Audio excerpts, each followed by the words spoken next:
Hola, ¿qué tal? Bienvenidos. Hoy quiero contarles sobre un artista que a veces pasa un poco desapercibido, pero que fue bastante influyente en su época.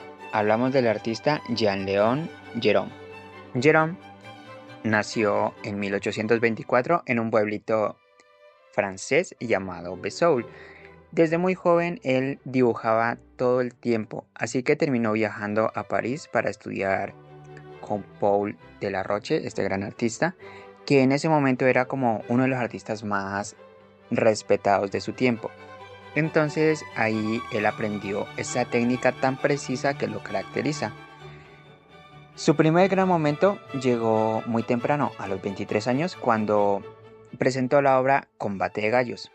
Esta obra, del año 1846, es del tamaño de 1.43 de alto por 2.04 metros de ancho.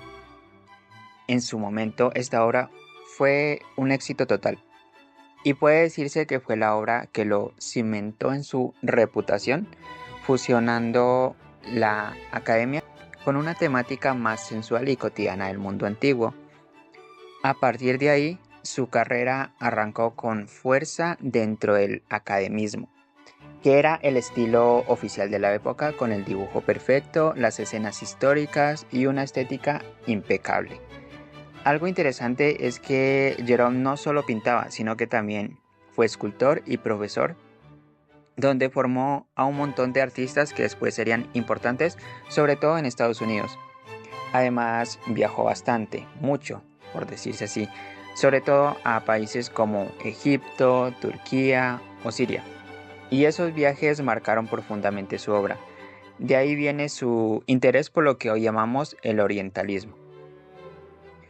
Y aunque fue muy famoso en vida, hacia finales del siglo XIX le cayó encima la crítica de los nuevos movimientos, como los impresionistas, que veían el academismo como algo rígido y pasado de moda.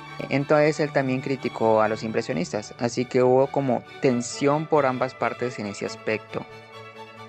Entonces, finalmente Gerón murió en 1904, ya siendo un adulto mayor, y aunque por un tiempo estuvo olvidado, pues hoy se reconoce su importancia por su dominio técnico y su manera de contar historias visuales. Ahora bien, para entender a Jerome no basta con ver solo sus cuadros, también necesitamos ver el mundo en el que vivió.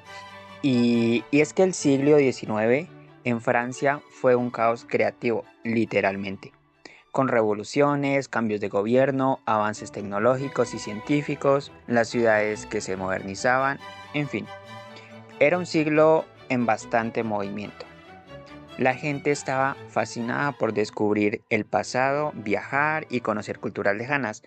Entonces, las pinturas de Jerome, con su nivel de detalle, casi fotográfico podría decirse, conectaban perfecto con ese interés colectivo que existía en ese momento. Francia, para ese tiempo, estaba expandiendo su dominio colonial, especialmente en el norte de África, Medio Oriente y demás territorios. Esto alimentó el interés por lo exótico y aquello que fuera distinto. Y claro, Jerome viajó a esas regiones, tomó apuntes, hizo bocetos y mezcló lo que vio con la visión occidental del siglo XIX.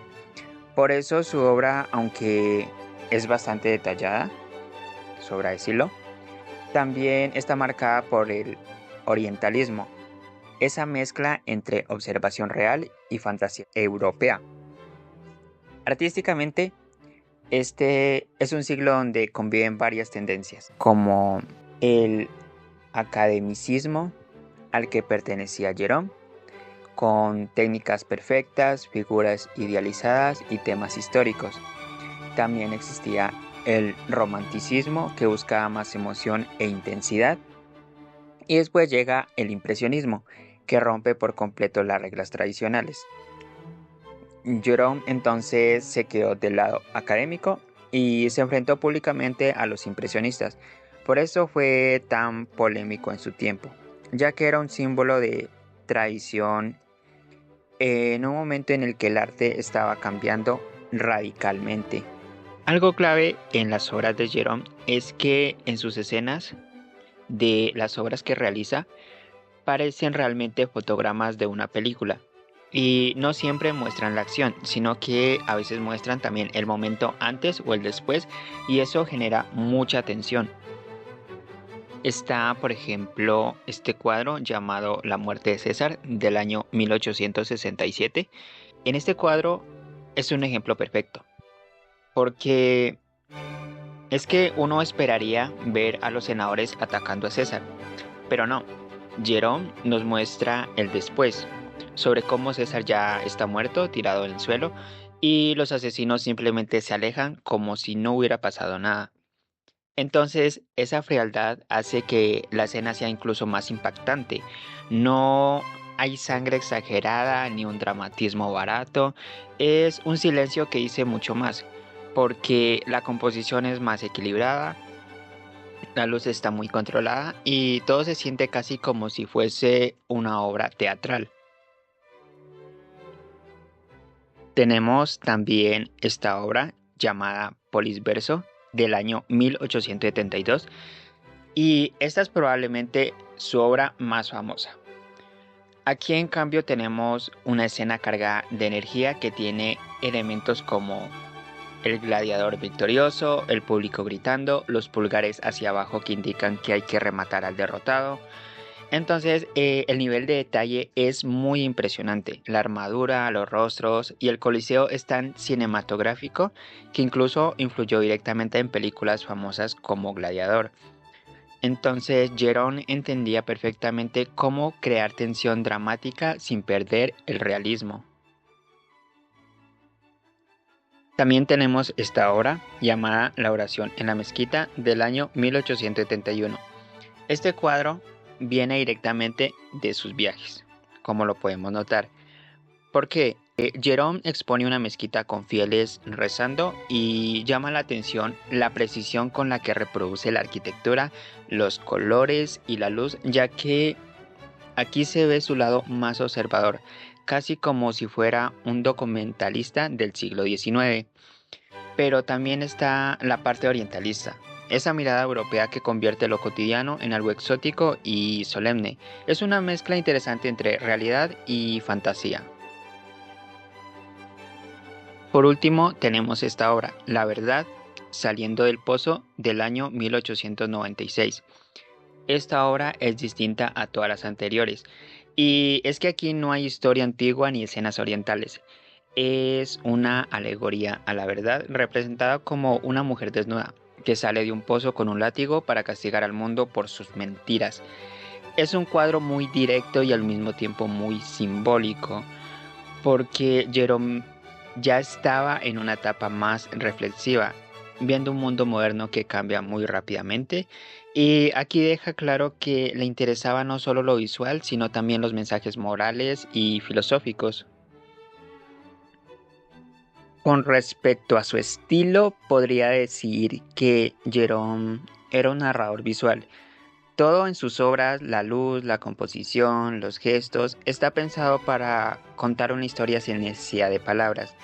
Su técnica impecable funciona como una cámara que detiene el tiempo en el momento exacto para crear un impacto emocional. Antes de terminar, vale la pena resaltar algo que a veces se pasa por alto, y es que Jerome era un dibujante increíble. Su precisión no era solo producto de la práctica, sino que tenía una comprensión del cuerpo humano, de la perspectiva y de la luz que pocos artistas de su tiempo alcanzaban. Cada línea que trazaba estaba pensada, controlada y medida. Incluso en sus bocetos, que suelen ser más sueltos, se nota esa seguridad técnica que le permitió crear obras tan detalladas y tan exigentes visualmente. En una época donde la fotografía apenas comenzaba, Jerome ya tenía un nivel de exactitud casi fotográfico, pero logrado únicamente con lápiz, tinta y pincel. Ese dominio del dibujo es la base de toda su obra y es probablemente una de las razones por las que su legado sigue siendo tan fuerte el día de hoy. Y bueno, con esto cierro la presentación. Gracias por escuchar. Espero que esta exposición les haya servido para conocer un poco más sobre este artista y nos vemos a la próxima. Chao.